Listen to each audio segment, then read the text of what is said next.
Hello everyone. So today we will study about Friedel-Crafts reaction. Okay, Friedel-Crafts reaction. Okay, तो Friedel-Crafts reaction जो होती है ना वो दो टाइप की होती है. एक होती है Friedel-Crafts alkylation और एक होती है Friedel-Crafts acylation reaction. Okay, alkylation reaction में क्या होता है? अल्काइलेशन में हम क्या करते हैं, बेंजीन रिंग को रिएक्ट करते हैं किसके साथ? अल्काइल हैलाइड के साथ, और हमें क्या मिलता है? हमें मिलता है अल्काइल बेंजीन. ये रिएक्शन किसके प्रेजेंस में होती है? लुईस एसिड के प्रेजेंस में होती है. और ये क्या है? इलेक्ट्रोफिलिक सब्स्टिट्यूशन रिएक्शन है. ओके, इसमें क्या होता है ना कि यहाँ पे इलेक्ट्रोफाइल जनरेट होता है आर पॉजिटिव एक्स नेगेटिव. ये आर पॉजिटिव यहाँ पे अटैक करके हाइड्रोजन को सब्स्टिट्यूट कर देता है. ठीक है, तो ये होती है इलेक्ट्रोफिलिक सब्स्टिट्यूशन रिएक्शन होती है. और अल्काइलेशन में हम क्या करते हैं? अल्काइल हैलाइड का यूज़ करते हैं. सिमिलरली असाइलेशन में क्या होता है? असाइलेशन में जो है हम बेंजीन रिंग को रिएक्ट करते हैं किसके साथ? असाइल क्लोराइड के साथ. या तो असाइल क्लोराइड ले सकते हैं या फिर हम एनहाइड्राइड भी यूज़ कर सकते हैं. ओके, असाइल क्लोराइड या एनहाइड्राइड दोनों में से कोई भी यूज़ कर सकते हैं. और हमें क्या मिलता है?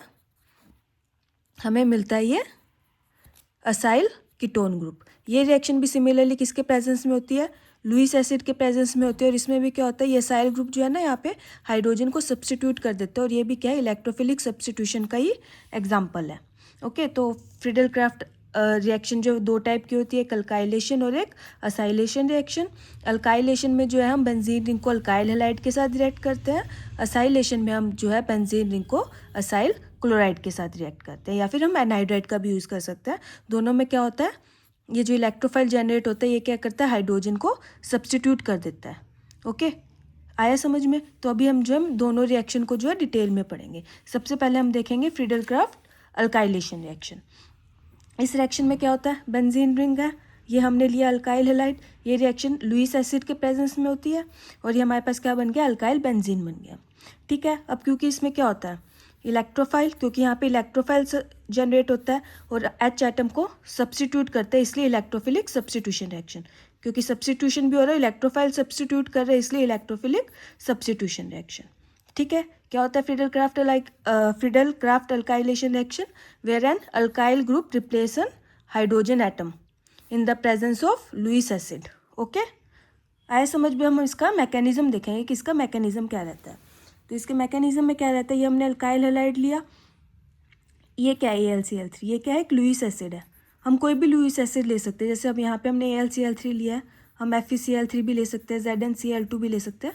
हम कोई भी लुईस एसिड का यूज़ कर सकते हैं. ऑलराइट, तो ये क्या है? एक अल्काइल हैलाइड लिया हमने. यहाँ पे क्या है? एक लुईस एसिड लिया. अब लुईस एसिड क्या होता है? लुईस एसिड होता है जिसके पास क्या होती है? शॉर्टेज होती है. किसकी? इलेक्ट्रॉन की. इलेक्ट्रॉन डेफिशिएंट होता है लुईस एसिड. अब यहाँ पे ये एक्स के अल्काइल हैलाइड है. अब यहाँ पे हेलोजन एटम है, अल्काइल हैलाइड है, क्लोरीन फ्लोरीन ब्रोमीन कुछ भी हो सकता है. इसके पास क्या होता है? Lone pair of electron. और ये क्या? इसके पास मतलब एक्स्ट्रा इलेक्ट्रॉन है. और ये क्या? इलेक्ट्रॉन शॉर्टेज है. तो ये क्या करेंगे? इसके लोन पेयर इसके ऊपर अटैक करेंगे. ठीक है, अब इसने इसके ऊपर अटैक किया, क्योंकि अब ये एक्स ने नेगेटिव दिया तो इसके ऊपर क्या आ जाएगा? Positive charge. एल्यूमिनियम ने लिया तो इसके ऊपर आ जाएगा नेगेटिव चार्ज. अब क्या होगा? इसको अपना चार्ज न्यूट्रलाइज करना है, तो ये बॉन्ड जो है वो ब्रेक होगी और हमारे पास क्या होगा? ये कार्बोकटायन का जनरेशन हो जाएगा और ये हमारे पास साइड प्रोडक्ट निकल जाएगा. ओके, तो इसके मैकेनिज्म में फर्स्ट स्टेप क्या होता है? जनरेशन ऑफ कार्बोकटायन या जनरेशन ऑफ इलेक्ट्रोफाइल. ओके, ये जो हमने इलेक्ट्रोफाइल को जनरेट कर लिया स्टेप 1 में. स्टेप 2 में क्या होगा? स्टेप 2 में ये जो इलेक्ट्रोफाइल है ये क्या करेगा? बेंजीन रिंग के ऊपर अटैक करेगा. अब अटैक कैसे करेगा? बेंजीन की ये वाली बॉन्ड यहाँ शिफ्ट होगी तो यहाँ पे क्या आ जाएगा? Positive charge. और यहाँ पे क्या आ जाएगा? नेगेटिव. अब ये नेगेटिव क्या करेगा? इसके ऊपर अटैक करेगा और हमारे पास जो है ये बन जाएगा. ठीक है, अब ये क्या है? रेजोनेंस स्टेबलाइज है, क्योंकि ये बॉन्ड यहाँ शिफ्ट हो जाती है. ये इसके रेजोनेटिंग स्ट्रक्चर है. ये बॉन्ड यहाँ शिफ्ट होगी तो यहाँ पे पॉजिटिव आ जाएगा. ये ऐसे करके हमारे पास इसके रेजोनेंस एक स्ट्रक्चर बन जाएंगे और ये क्या है? रेजोनेंस स्टेबलाइज है. ये है हमारे पास सेकंड स्टेप की कार्बोकटायन जो फर्स्ट स्टेप में जनरेट हुआ था. कार्बोकटायन यहाँ पे इलेक्ट्रोफाइल भी बोल सकते हो. जो इलेक्ट्रोफाइल हमारे पास फर्स्ट स्टेप में जनरेट हुआ था उसने सेकंड स्टेप में क्या कर दिया? बेंजीन रिंग के ऊपर अटैक कर दिया. ओके, अब थर्ड स्टेप में क्या होगा? अब थर्ड स्टेप में क्या होगा? देखो, अब स्टार्टिंग में ये क्या था? एरोमेटिक था. ये क्या था? हमारे पास एरोमेटिक था. अब जैसे ही हमने इसके ऊपर इलेक्ट्रोफाइल का अटैक करवाया तो यहाँ पे देखो क्या हुआ? इसकी एरोमेटिसिटी बिगड़ गई ना. अब ये एरोमेटिक नहीं है, इसकी एरोमेटिसिटी बिगड़ गई है। अब नेक्स्ट स्टेप में क्या होगा, यहाँ पे हाइड्रोजन का लॉस होगा। क्यों? ताकि इसकी एरोमेटिसिटी हम क्या कर सके, फिर से रिगेन कर सके। ठीक है, इसलिए जो हमारे पास नेक्स्ट स्टेप रहेगा उसमें क्या होगा, नेक्स्ट स्टेप में हमारे पास क्या होगा, loss of H positive ion या लॉस ऑफ प्रोटोन होगा, और हमारे पास जो है हमारा प्रोडक्ट बन के रेडी हो जाएगा। ओके, आया मैकेनिज्म समझ में? तो 3 स्टेप मैकेनिज्म है। फर्स्ट स्टेप में क्या होता है, फर्स्ट स्टेप में क्या होता है, हमारे पास इलेक्ट्रोफाइल जनरेट होता है। सेकंड स्टेप में इलेक्ट्रोफाइल जो है वो बेंजीन रिंग के ऊपर अटैक करता है। और थर्ड स्टेप में क्या होता है, थर्ड स्टेप में हमारे पास H पॉजिटिव जो है वो रिमूव हो जाता है, और ये हमारे पास हमारा प्रोडक्ट बन के रेडी हो जाता है। ओके, अब हम देखेंगे इसके कुछ एग्जाम्पल। अब जैसे देखो हमारे पास ये है बेंजीन रिंग, ये हमारे पास अल्काइल हैलाइड है। फर्स्ट स्टेप में क्या होगा, फर्स्ट स्टेप में हमारे पास इसके ऊपर ये है लोन पेयर ऑफ इलेक्ट्रॉन, ये हमारे पास लुईस एसिड इसके ऊपर अटैक करेगा, हमें क्या मिलेगा, हमें मिलेगा ये क्लोरीन ने लोन पेयर दिया इसलिए इसके ऊपर पॉजिटिव चार्ज। Al नेगेटिव आएगा, क्यों? क्योंकि इसने इलेक्ट्रॉन लिया है, और ये हमारे पास आगे 3 क्लोरीन आएंगे। नेक्स्ट अब क्या होगा, ये पॉजिटिव चार्ज ऐसे टूटेगा और हमें क्या मिल जाएगा, हमें मिलेगा ये CH3 CH2 positive plus Al Cl4 negative, right. अब इस क्या होगा नेक्स्ट स्टेप में, ये वाली बॉन्ड यहाँ पे अटैक करेगी, ये वाली बॉन्ड यहाँ पे अटैक करेगी, तो हमें क्या मिल जाएगा, सॉरी यहाँ पे आएगा positive charge. Let me draw it again. क्या बनेगा, हमें यहाँ पे रहेगा पॉजिटिव चार्ज, और यहाँ पे क्या लग जाएगा CH2 CH3। अब नेक्स्ट स्टेप में क्या होगा, यहाँ पे H था वो यहाँ से लॉस होगा, और हमें हमारे पास जो है फाइनल प्रोडक्ट मिल जाएगा, राइट। तो ये थी फ्रीडल क्राफ्ट अल्काइलेशन रिएक्शन। अब हम देखेंगे नेक्स्ट।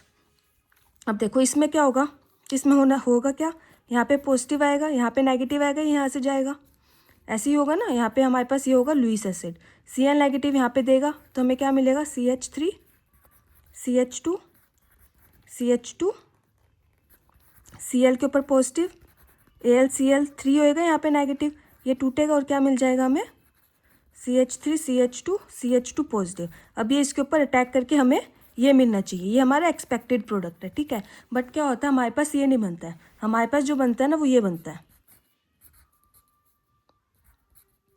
हमारे पास जो है वो ये बनता है। अब ये बनने का रीज़न, हमारे पास एक्सपेक्टेड प्रोडक्ट ये था कि बनना तो ये चाहिए था, क्योंकि हमने देखो हमने यहाँ पे इलेक्ट्रोफाइल जनरेट किया, इसने अटैक किया, तो हमारे पास बनना ये चाहिए था, बट बना हमारे पास ये। इसका रीज़न क्या है, इसका रीज़न ये है कि यहाँ पे हमारे पास क्या हुई है, अरेंजमेंट हुई है, रीअरेंजमेंट हुई है किसकी। अब देखो यहाँ पे हमारे पास देखो ये कार्बोकैटायन बनी है, ये कार्बोकैटायन कौन सी है, प्राइमरी कार्बोकैटायन है। अब अगर इसमें क्या हो, हाइड्राइड शिफ्ट हो जाए, जैसे 2 हाइड्रोजन है ना, यहाँ पे ये हाइड्रोजन यहाँ शिफ्ट हो जाए, तो देखो हमारे पास क्या बने, सॉरी इसके पास 2 हाइड्रोजन है, ये हाइड्रोजन यहाँ शिफ्ट हो जाएगा, मान लो देखो ये हमारे पास कार्बोकैटायन बनी, ये कौन सी कार्बोकैटायन है, प्राइमरी कार्बोकैटायन है। अब देखो इसके पास 2 हाइड्रोजन है ना, इसके पास 2 हाइड्रोजन है। अब क्या होएगा, ये वाला जो हाइड्रोजन है ना वो यहाँ शिफ्ट हो जाएगा, 1 2 शिफ्ट होएगी हाइड्रोजन की, तो इससे क्या होगा, हमारे पास जो है ये वाली कार्बोकैटायन बन जाएगी, राइट। ये वाली कार्बोकैटायन बन गई। अब ये वाली कार्बोकैटायन कौन सी है, ये सेकेंडरी कार्बोकैटायन है। अब हम सब जानते हैं कि जो सेकेंडरी कार्बोकैटायन है वो प्राइमरी कार्बोकैटायन से क्या होती है, ज़्यादा स्टेबल होती है। इसलिए इस केस में क्या होगा, इस केस में क्या होगा, जैसे हमारे पास ये कार्बोकैटायन बनेगी ना, 1 2 हाइड्राइड शिफ्ट होगा, इसका रीअरेंजमेंट होगा, ताकि हमें क्या मिल सके, ज़्यादा स्टेबल कार्बोकैटायन बन सके। अब हमारे पास जो है ये वाली कार्बोकैटायन बनी है, अब ये वाली कार्बोकैटायन इसके ऊपर अटैक करेगी, तो हमें जो है ये वाला प्रोडक्ट मिलेगा, ना कि ये वाला, जबकि हमारे पास एक्सपेक्टेड प्रोडक्ट क्या था, ये वाला, जबकि मिला हमें कौन सा, ये वाला। रीज़न, क्योंकि इसके अंदर क्या हुई है, कार्बोकैटायन की रीअरेंजमेंट हुई है। ओके, सिमिलरली अब हम एक और एग्जांपल देखेंगे, जैसे ये है, इसमें से भी Cl जाएगा तो इसके ऊपर पॉजिटिव आएगा, राइट। तो हमें मिलना तो क्या चाहिए था, ये वाला ग्रुप, बट हमें ये नहीं मिलता। इसका रीज़न, इसका भी सेम रीज़न है। देखो हमारे पास ये वाली कार्बोकैटायन थी, कौन सी कार्बोकैटायन है, ये प्राइमरी कार्बोकैटायन है। अब यहाँ पे भी क्या होगा, यहाँ पे मिथाइल शिफ्ट होगा, अब मिथाइल जैसे ही शिफ्ट होगा हमें मिलेगा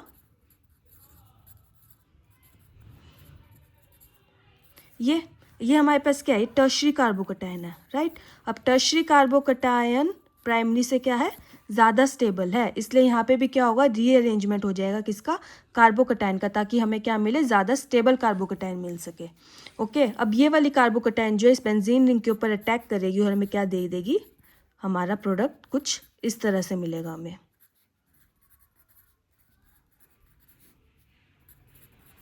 हमें जो है ये वाला प्रोडक्ट मिलेगा, ना कि ये वाला, जबकि हमें मिलना ये वाला चाहिए था, हमें मिला कौन सा, ये वाला। रीज़न, क्योंकि यहाँ पे क्या हो गया, कार्बोकटायन का रीअरेंजमेंट हो गया।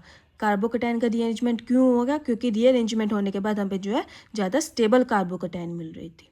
ओके, तो ये थी फ्रीडल-क्राफ्ट अल्काइलेशन रिएक्शन। अब फ्रीडल-क्राफ्ट अल्काइलेशन रिएक्शन के ना कुछ लिमिटेशंस हैं। फॉर एग्जांपल, सबसे बड़ा लिमिटेशन इसका कार्बोकटायन रीअरेंजमेंट होती है, जो कि हमने देखा है, अभी हमने देखा ही है। तो कार्बोकटायन रीअरेंजमेंट होने से क्या होता है, हमारा जो डिज़ायर्ड प्रोडक्ट है ना, वो हमें नहीं मिल पाता है। फॉर एग्जांपल, जैसे हमने अभी देखा, मान लो हमें ये वाला प्रोडक्ट चाहिए, बट अगर हम फ्रीडल-क्राफ्ट अल्काइलेशन से तो ये वाला प्रोडक्ट बना ही नहीं पाएंगे, क्योंकि इसमें क्या हो जाएगी, कार्बोकटायन रीअरेंजमेंट हो जाएगी और हमें जो है ये वाला प्रोडक्ट मिलेगा, ये वाला तो मिल ही नहीं पाएगा। तो ये है फ्रीडल-क्राफ्ट अल्काइलेशन की पहली लिमिटेशन, कि जो है इसमें वैरायटी ऑफ प्रोडक्ट मिल जाता है और हमें जो हमारा डिज़ायर्ड प्रोडक्ट जो है वो नहीं मिल पाता है, क्योंकि इसमें कार्बोकटायन की रीअरेंजमेंट हो जाती है। ओके, अब नेक्स्ट ड्रॉबैक क्या है, नेक्स्ट ड्रॉबैक है इसका, विनाइल और अराइल हैलाइड को जो है हम यूज़ नहीं कर सकते हैं। क्यों, क्योंकि देखो, अगर हम विनाइल हैलाइड यूज़ करेंगे तो यहाँ पे जो पॉजिटिव चार्ज है वो किसके ऊपर आ रहा है, यहाँ पे पॉजिटिव चार्ज आ रहा है sp2 कार्बन के ऊपर। अब sp2 कार्बन क्या है, sp2 क्या, इलेक्ट्रोनेगेटिव है। इलेक्ट्रोनेगेटिविटी का ऑर्डर ये रहता है कि sp हाइब्रिडाइजेशन सबसे ज़्यादा इलेक्ट्रोनेगेटिव होती है, फिर sp2 होती है और फिर sp3 होती है। अब sp2 क्या है, इलेक्ट्रोनेगेटिव है, और हम सब जानते हैं इलेक्ट्रोनेगेटिव के ऊपर जो पॉजिटिव चार्ज है वो क्या रहता है, अनस्टेबल रहता है। ठीक है, तो यहाँ पे जो है पॉजिटिव चार्ज कहाँ आ रहा है, sp2 कार्बन के ऊपर आ रहा है, तो ये क्या है, बहुत ही ज़्यादा अनस्टेबल है, एग्जिस्ट ही नहीं कर पाएगी ये वाली कार्बोकटायन।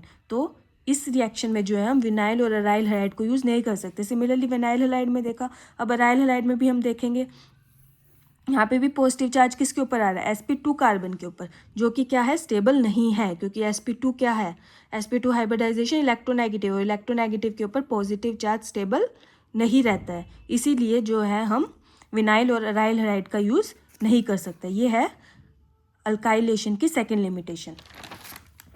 अब देखते हैं हम थर्ड लिमिटेशन क्या है इसकी, थर्ड लिमिटेशन है deactivated aromatics react poorly. For example, क्या हो रहा था, ये हमारे पास बेंजीन रिंग थी, यहाँ पे कोई भी इलेक्ट्रोफाइल था, अब इसके इलेक्ट्रॉन इसके ऊपर अटैक कर रहे थे, राइट। अब मैं यहाँ पे क्या करूँ, कोई भी इलेक्ट्रॉन विड्रॉइंग ग्रुप लगा दूँ। ओके, ये मैंने NO2 इलेक्ट्रॉन विड्रॉइंग ग्रुप लगा दिया। अब क्या होगा, अब ये इलेक्ट्रॉन विड्रॉइंग ग्रुप इस बेंजीन रिंग के इलेक्ट्रॉन को अपनी तरफ खींचेगा। अब अपनी तरफ खींचेगा तो इस बेंजीन रिंग के पास इलेक्ट्रॉन ही नहीं है जो इसको दे पाए। अब इसके पास इलेक्ट्रॉन ही नहीं है जो इसको दे पाए, तो ये रिएक्शन प्रोसीड करेगी, नहीं प्रोसीड करेगी। कैसे करेगी, इसके पास इलेक्ट्रॉन ही नहीं है, क्योंकि इसके सारे बेंजीन रिंग के इलेक्ट्रॉन को तो NO2 ग्रुप ने क्या किया, अपने पास खींच लिया। ठीक है, तो ये रिएक्शन जो है, अगर हम इस बेंजीन रिंग के ऊपर कोई भी इलेक्ट्रॉन विड्रॉइंग ग्रुप लगा देते हैं ना, तो ये रिएक्शन क्या हो जाती है, डीएक्टिवेटेड हो जाती है, और ये रिएक्शन जो है वो नहीं हो पाती है। ओके, ये है इसका third limitation. Fourth limitation is polyalkylation. अब क्या होता है, ये अब फ्रीडल-क्राफ्ट अल्काइलेशन हुई, इसके ऊपर पॉजिटिव चार्ज आया, ये हमारे पास प्रोडक्ट बन गया। अब ये क्या है, ये अल्काइल ग्रुप है। अल्काइल ग्रुप का क्या होता है, प्लस साई इफेक्ट होता है। अब प्लस साई इफेक्ट है तो मतलब ये इस रिंग के ऊपर इलेक्ट्रॉन डेंसिटी को क्या कर रहा है, इंक्रीज कर रहा है। क्यों, क्योंकि अल्काइल ग्रुप है ना, अल्काइल ग्रुप का तो प्लस साई इफेक्ट होता है, इलेक्ट्रॉन देता है। तो अब ये ग्रुप क्या कर रहा है, इसको इलेक्ट्रॉन दे रहा है, मतलब इसकी इलेक्ट्रॉन डेंसिटी को इंक्रीज कर रहा है। अब ये क्या करेगा, अभी फर्दर रिएक्ट करेगा। अब इसकी इलेक्ट्रॉन डेंसिटी बढ़ गई है, तो अब ये क्या करेगा, इसको और ज़्यादा इलेक्ट्रॉन देके यहाँ पे एक और ग्रुप को ऐड कर लेगा। इसको इलेक्ट्रॉन देके एक और ग्रुप को ऐड कर देगा, तो यहाँ पे क्या हो जाएगी, पॉली सब्स्टिट्यूशन हो जाएगी, पॉली अल्काइलेशन हो जाएगी। ठीक है, तो ये थे फ्रीडल-क्राफ्ट अल्काइलेशन के कुछ लिमिटेशंस। अब एक बार हम समरी देखते हैं कि हमने क्या क्या देखा इसमें। हमने देखा फ्रीडल-क्राफ्ट अल्काइलेशन में क्या होता है, हम अल्काइल हैलाइड का यूज़ करते हैं, जो कि क्या करता है, H एटम को सब्स्टिट्यूट कर देता है और हमारे पास जो है वो अल्काइल बेंजीन बन जाता है। इसका मैकेनिज्म क्या होता है, इसका मैकेनिज्म 3 स्टेप रहता है। फर्स्ट स्टेप में क्या होता है, इलेक्ट्रोफाइल का जनरेशन होता है। सेकंड स्टेप में क्या होता है, इलेक्ट्रोफाइल जो हमारा बनता है वो क्या करता है, बेंजीन रिंग के ऊपर अटैक करता है। अब थर्ड स्टेप में क्योंकि उसकी एरोमेटिसिटी बिगड़ जाती है, तो H पॉजिटिव रिमूव होकर हमारे पास प्रोडक्ट बना लेता है। ठीक है, फिर हमने इसका एग्जाम्पल देखा। अब क्या देखा हमने नेक्स्ट केस में, अगर हमारे पास कुछ ऐसा केस बने कि जिसमें सेकेंडरी कार्बोकटायन बन रही हो तो कार्बोकटायन की क्या हो जाती है, रीअरेंजमेंट हो जाती है और हमारे पास जो हमें डिज़ायर्ड प्रोडक्ट है वो नहीं मिल पाता है। ओके, सिमिलरली हमने एक और एग्जांपल देखा जिसमें क्या हो रही थी, 1 to मिथाइल शिफ्ट हो रही थी। इसके लिमिटेशंस क्या है, कार्बोकटायन रीअरेंजमेंट हो जाती है तो हमें क्या मिल पाता है, डिज़ायर्ड प्रोडक्ट नहीं मिल पाता है। और इसके बाद हम इसका विनाइल और अराइल हैलाइड का यूज़ नहीं कर सकते हैं, क्योंकि इसमें क्या होता है, पॉजिटिव चार्ज जो है वो sp2 कार्बन के ऊपर आता है जो कि क्या है, हाईली अनस्टेबल है। थर्ड लिमिटेशन क्या थी, अगर हम बेंजीन रिंग के ऊपर इलेक्ट्रॉन विड्रॉइंग ग्रुप लगा देते हैं तो क्या हो जाएगा, इलेक्ट्रॉन विड्रॉइंग ग्रुप लगा देंगे तो बेंजीन रिंग के ऊपर इलेक्ट्रॉन डेंसिटी कम हो जाएगी और वो आगे अटैक नहीं कर पाएगा, तो वो रिएक्शन आगे प्रोसीड नहीं करेगी। और फोर्थ क्या था, फोर्थ था पॉली अल्काइलेशन, क्योंकि जैसे ही इसके ऊपर अल्काइल ग्रुप लगा, अल्काइल ग्रुप की क्या होती है, प्लस आई इफेक्ट, तो वो इलेक्ट्रॉन डेंसिटी को बेंजीन रिंग के ऊपर इंक्रीज कर देता है जिससे कि वो हाईली रिएक्टिव हो जाता है और वो सेकेंड मॉलिक्यूल के साथ आगे रिएक्ट करके क्या कर देता है, पॉली सब्स्टिट्यूशन। ओके, तो ये थी फ्रीडल क्राफ्ट अल्काइलेशन रिएक्शन। अब हम देखेंगे फ्रीडल क्राफ्ट असाइलेशन रिएक्शन। जैसे कि मैंने बताया, फ्रीडल क्राफ्ट जो है वो 2 टाइप की होती है, एक अल्काइलेशन और एक असाइलेशन। अल्काइलेशन हमने अभी पढ़ लिया, अब हम देखेंगे असाइलेशन। जैसे कि अल्काइलेशन में असाइलेशन भी सेम है अल्काइलेशन की तरह, बस डिफरेंस कितना रहता है कि अल्काइलेशन में हम क्या कर रहे थे, अल्काइल हैलाइड का यूज़ कर रहे थे, यहाँ पे हम यूज़ करते हैं किसका, असाइल क्लोराइड का, या फिर हम एनहाइड्राइड भी यूज़ कर सकते हैं। ठीक है, हम एनहाइड्राइड भी यूज़ कर सकते हैं, असाइल क्लोराइड भी यूज़ कर सकते हैं, ये भी, और ये किस में कन्वर्ट हो जाता है, ये बन जाता है हमारे पास असाइल कीटोन ग्रुप। ठीक है, इसमें भी सेम हम क्या करते हैं, लुईस एसिड का यूज़ होता है, इस ये भी क्या इलेक्ट्रोफिलिक सब्स्टिट्यूशन ही है। इसमें भी क्या होता है, इलेक्ट्रोफाइल जनरेट होता है, वो आगे एच एटम को सब्स्टिट्यूट कर देता है, क्योंकि इलेक्ट्रोफाइल ने सब्स्टिट्यूट किया तो इलेक्ट्रोफिलिक सब्स्टिट्यूशन रिएक्शन। ओके, इसका मैकेनिज्म कैसे रहता है, इसका मैकेनिज्म भी सेम रहता है जैसा कि फ्रीडल क्राफ्ट अल्काइलेशन का था। Cl है, इसके ऊपर क्या लोन पेयर है, ये क्या है, लुईस एसिड है, मीन्स इलेक्ट्रॉन डेफिशिएंट है, तो इसके ऊपर लोन पेयर है, इसके ऊपर अटैक करेंगे, इसके ऊपर क्योंकि क्लोरीन ने अपने लोन पेयर दिए, इसके ऊपर पॉजिटिव चार्ज, इसके ऊपर नेगेटिव चार्ज, यहाँ से बॉन्ड टूटेगा और ये हमारे पास क्या बन जाएगा, असाइलियम आयन, असाइलियम आयन जो कि क्या है, रेजोनेंस स्टेबलाइज है। ऑक्सीजन के पास लोन पेयर है, ये इसको देंगे, ये इसके बाद रेजोनेंस में चला जाएगा तो हमारे पास असाइलियम आयन बनेगा जो कि क्या है, रेजोनेंस स्टेबलाइज है। अल्काइलेशन में हमारे पास क्या बन रहा था, अल्काइलेशन में हमारे पास बन रहा था कार्बोकटायन, असाइलेशन में हमारे पास क्या बन रहा है, असाइलियम आयन। ठीक है, ये हमारे पास इलेक्ट्रोफाइल बन गया। अब सेम वही, ये इलेक्ट्रोफाइल क्या करेगा, इस बेंजीन रिंग के ऊपर अटैक करेगा, ये बॉन्ड यहाँ शिफ्ट होगी, फिर ये यहाँ पे अटैक करेगा, ये बन गया। अब वही इसकी एरोमेटिसिटी बिगड़ गई तो यहाँ से H पॉजिटिव आयन रिमूव होगा और हमारे पास जो है हमारा ये प्रोडक्ट बन जाएगा। ओके, सेम उसी की तरह मैकेनिज्म है इसका जैसा कि हमारे पास अल्काइलेशन का था, बस ओनली डिफरेंसेस, वहाँ पे हम अल्काइल हैलाइड यूज़ कर रहे थे, यहाँ पे हम असाइल क्लोराइड या फिर एनहाइड्राइड यूज़ करते हैं, और वहाँ पे अल्काइलेशन के केस में हमारे पास जो है कार्बोकटायन बन रहा था और यहाँ पे हमारे पास क्या बन रहा है, असाइलियम आयन बन रहा है। ओके, अब असाइलेशन के अल्काइलेशन के ऊपर कुछ एडवांटेजेस है, जैसे कि इस केस पे रीअरेंजमेंट नहीं होती है। क्यों नहीं होती है, क्योंकि इस केस में कार्बोकटायन बन ही नहीं रहा है। इस केस में क्या बन रहा है, इस केस में बन रहा है असाइलियम आयन जो कि क्या है, स्टेबल है।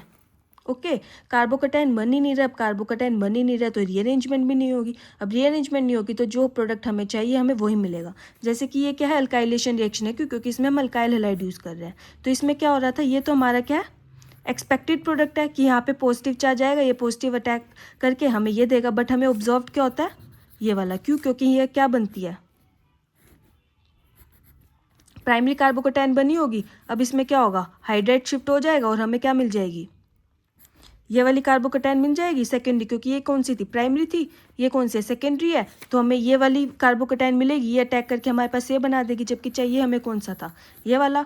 ये ऐसा क्यों हुआ, क्योंकि इसमें रीअरेंजमेंट हो गई, क्योंकि ये अल्काइलेशन रिएक्शन थी, कार्बोकटायन बनी, वो उसमें रीअरेंजमेंट होकर हमें जो है एक्सपेक्टेड प्रोडक्ट था वो ना मिलके ये बिना। जबकि असाइलेशन के केस में क्या होगा, यहाँ पे हमें मिलेगी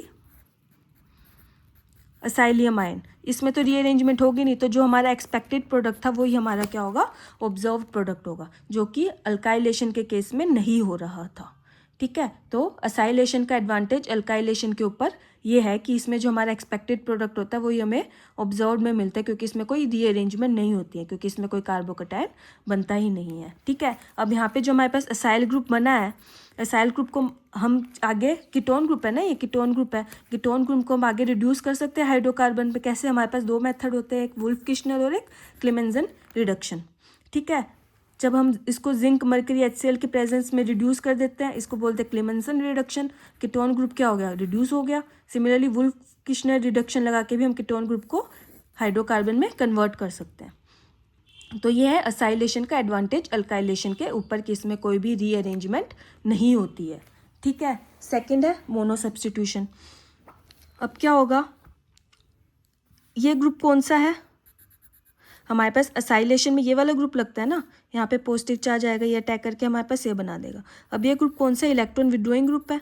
अब ये क्या करेगा? इस बेंजीन रिंग की इलेक्ट्रॉन डेंसिटी को अपनी तरफ खींचेगा। अब इसको अपनी तरफ खींचेगा तो इसके पास ऑलरेडी ये क्या, इलेक्ट्रॉन शॉर्टेज है, इलेक्ट्रॉन डेंसिटी इसके ऊपर कम करेगा। अब इसके ऊपर इलेक्ट्रॉन डेंसिटी कम है तो ये आगे अटैक कर ही नहीं पाएगा। अब ये आगे अटैक नहीं कर पाएगा तो हमारे पास पॉली सब्सटीट्यूशन होगा ही नहीं। जबकि अल्काइलेशन के केस में क्या हो रहा था, हमारे पास ये वाला ग्रुप ऐड हो रहा था, अल्काइल ग्रुप ऐड कर रहा था, जिसकी क्या है, प्लस साइन इफेक्ट है, जो इसके ऊपर इलेक्ट्रॉन देके इसकी इलेक्ट्रॉन डेंसिटी को इंक्रीज कर रहा था, जिसकी वजह से ये आगे और अल्काइल हैलाइड मॉलिक्यूल पे अटैक करके पॉली सब्सटीट्यूशन कर रहा था, राइट।